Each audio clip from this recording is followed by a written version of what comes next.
Hello, my dear student. Welcome to the subject name is Business Environment, and today we are going to discuss last topic of Unit 5, that is a pricing and distribution control. So, before starting the topic and introduce what is a um, pricing and distribution control, let's start with the pricing control by the government. Who decide the price of any product and commodity and the service in any economy? Basically, controlled by the government. And government play a very important and significant role in regulating price and distribution to maintain the smooth economy in nation. The equilibrium price, firstly you have to understand what is mean by the equilibrium price and how the government play an important role in regulating the price of commodity in any nation. तो यहाँ पर एक terminology है that is equilibrium price, इसको समझते हैं, then we moving forward the pricing control by the government. Equilibrium price क्या होता है? इक्विलिब्रियम प्राइस बेसिकली वो प्राइस होता है जो कभी भी demand and supply of commodity के थ्रू डिसाइड होता है. डिमांड एंड सप्लाई कर्व जहां पर भी मीट करते हैं उससे जो भी प्राइस डिसाइड होता है उसको क्या बोलते हैं? ये हो गया आपका supply curve and that is demand curve. Here price, here quantity, जहां पर दैट इज इस पॉइंट को जहां पर सप्लाई कर और डिमांड कर मीट करते हैं that is equilibrium price. It means equilibrium price is basically free play price which is decided by the demand and supply of the commodity without any intervention of the government. यहाँ government का कोई intervention नहीं होता. ये basically demand and supply of the commodity, कोई particular goods की demand और supply के बेस पर ही इसका प्राइस डिसाइड होता है. Okay, now moving towards how the government play an important role in controlling the price of commodity. Government can fix the price of commodity either below or above the equilibrium price. हमने equilibrium price पढ़ा. equilibrium price demand and supply की intersection में जो भी point मिलता है उसी point से डिसाइड होता है. तो गवर्नमेंट जो होती है वो अबव और बिलो इक्विलिब्रियम प्राइस से प्राइस को डिसाइड करती है.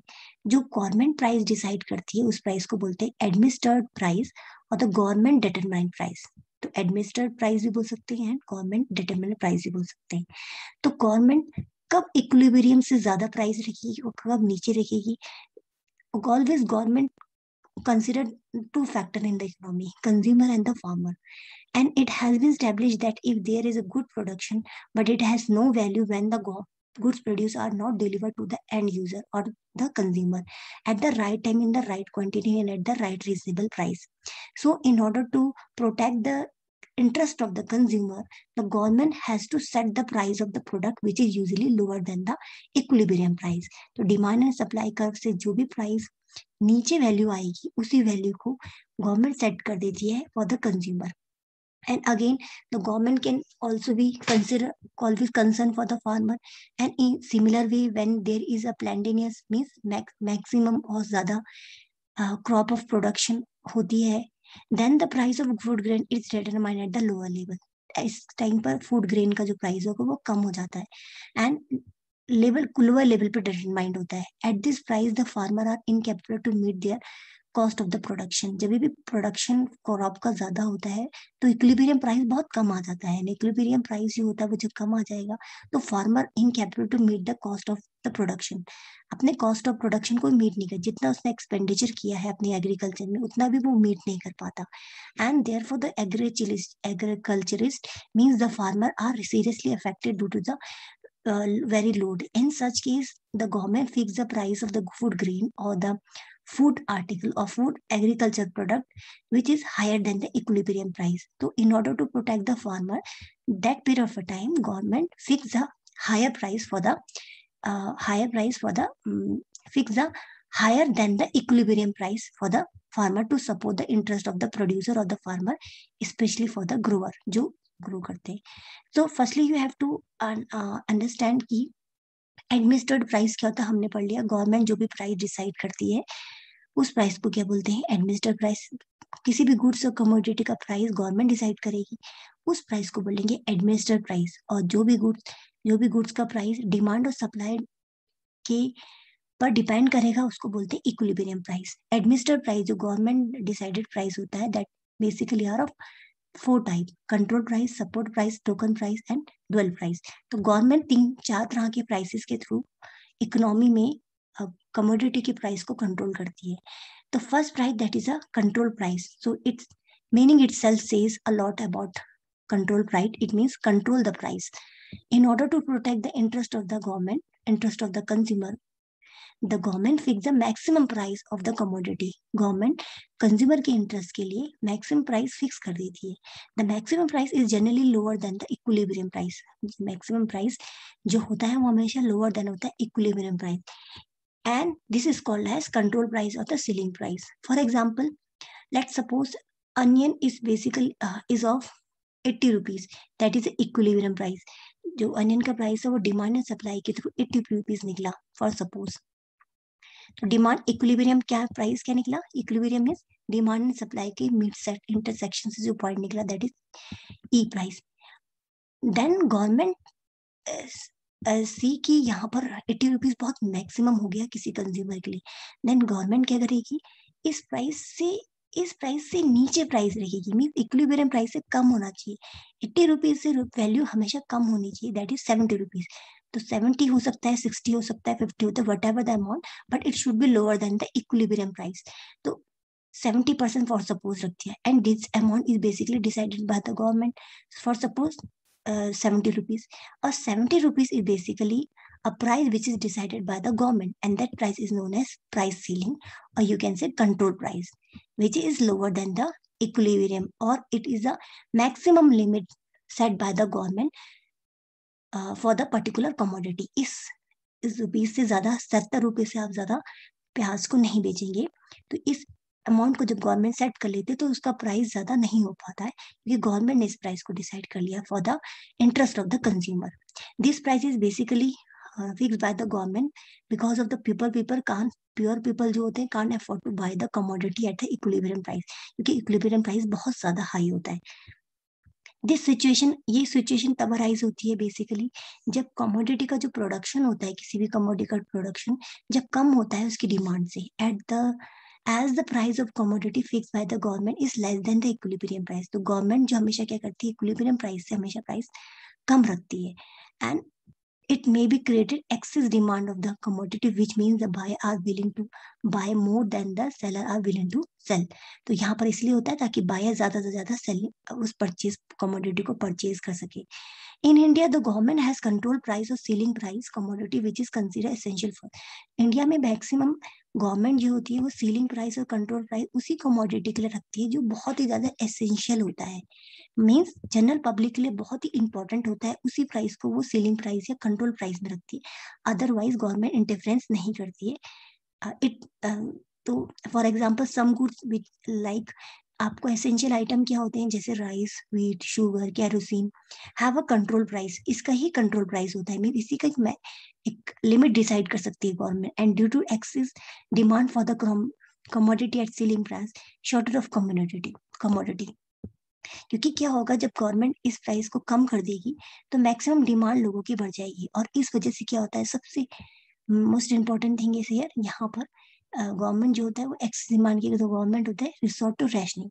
तो गवर्नमेंट क्या करेगी, मैक्सिमम जब उनको पता है कि जब प्राइस किसी चीज का कम हो जाएगा तो पब्लिक उसे ज्यादा परचेज करेगी, इसलिए गवर्नमेंट रैशनिंग स्ट्रेटेजी अपनाती है. Rationing means fixing the quota per head unit of time. तो कोटा डिसाइड कर लेती है कि आप पर्टिकुलर यूनिट को इतने प्याज आप 1 किलो में ही लेंगे, उससे ज्यादा नहीं लेंगे. तो इस तरह की कोटा सिस्टम डिसाइड कर दिया जाता है. And due to excess demand of the commodity या ceiling price the problem of black marketing शुरू हो जाता है, क्योंकि लोगों की डिमांड ज्यादा हो जाती है. इस वजह से आप कह सकते हैं कंट्रोलिंग प्राइस से, जो ये कंट्रोलिंग प्राइस होता है which is decided by the government for the interest of the consumer, it create a problem of black marketing. लोग ज्यादा से ज्यादा चीजों को स्टॉक करना शुरू कर देते हैं.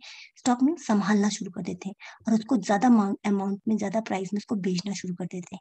Black marketing is situation in which the seller illegally charges the high price for the commodity which is higher than the control price. तो control price से जब ज्यादा हमें बेचना शुरू कर देता है तो that condition known as black marketing. The problem of black market can be solved by the dual price policy. Later on we'll discuss about the dual prices. Now talking about the support price, the another price which is controlled by the government or which is made by the administered price, that is support price or price floor. Sometime in order to protect the interest of the farmer, और the producer. यहाँ पर basically support price farmer के लिए decided होता है, और socially the farmer fix for farmer के लिए गवर्नमेंट डिसाइड करती है minimum price of the commodity which has to be pay to the producer, producer को दे देता है। For example wheat, this price is generally higher than the equilibrium price.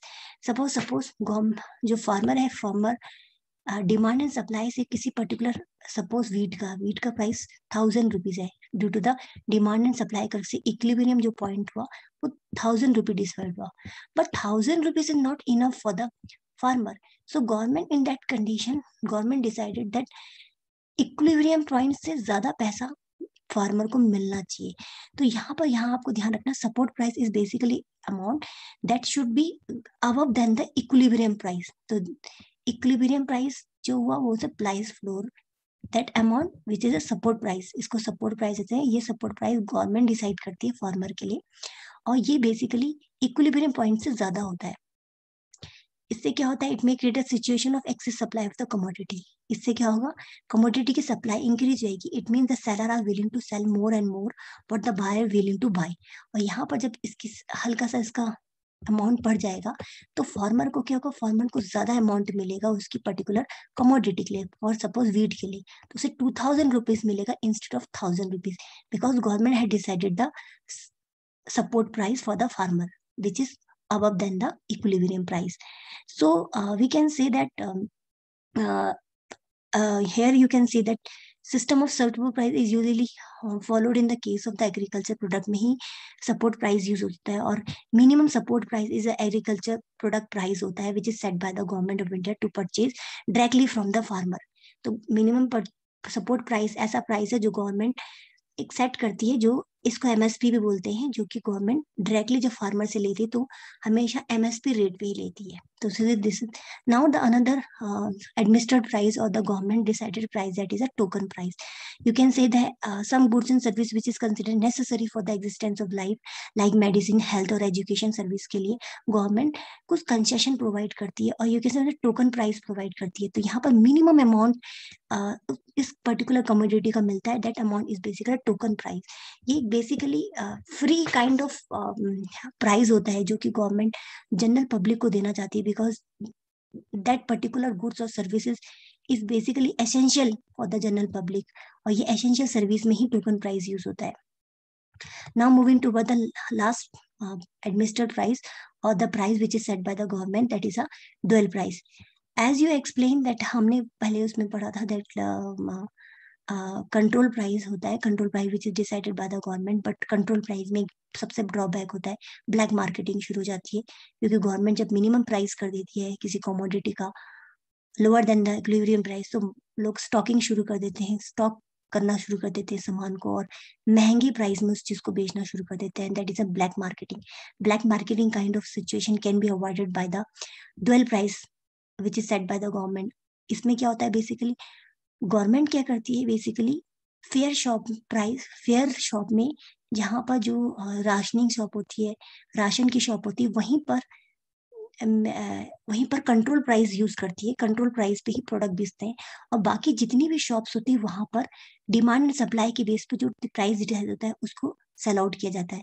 तो we can say that to avoid the situation of the black market, the government adopt the dual price policy. Under the policy, a part of production of the goods is sold at the control price through fair price shop, and the remaining part is sold at the prevailing market price, which is determined by the force of the demand and supply.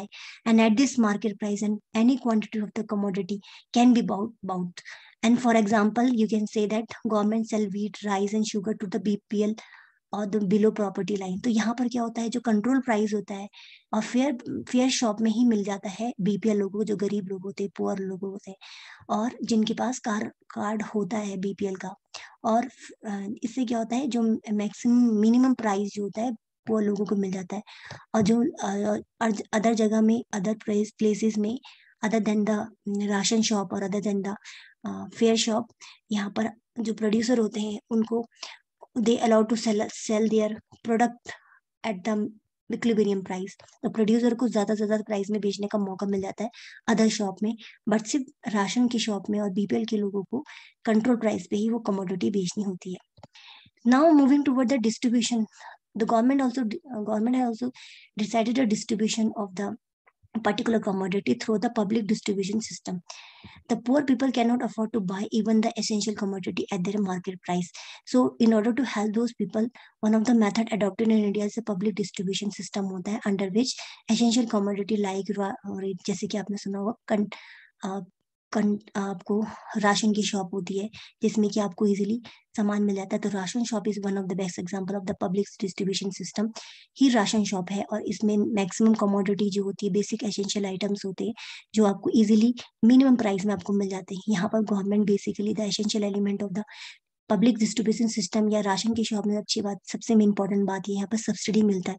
Government minimum amount में आपको goods and service provide करती है, मतलब goods provide करती है, and the fix quantity में ही आप particular Kota में ही आप पर्टिकुलर गुड्स ले सकते हैं। मीन्स राइस 3 kg लेंगे, 4 kg लेंगे, तो इस तरह की पर्टिकुलर क्वांटिटी फिक्स होती है राशन शॉप में। And the fair price shop means आपको कंट्रोल प्राइस ही और फेयर फेयर अमाउंट में ही पर्टिकुलर कमोडिटी मिलती है राशन की शॉप में।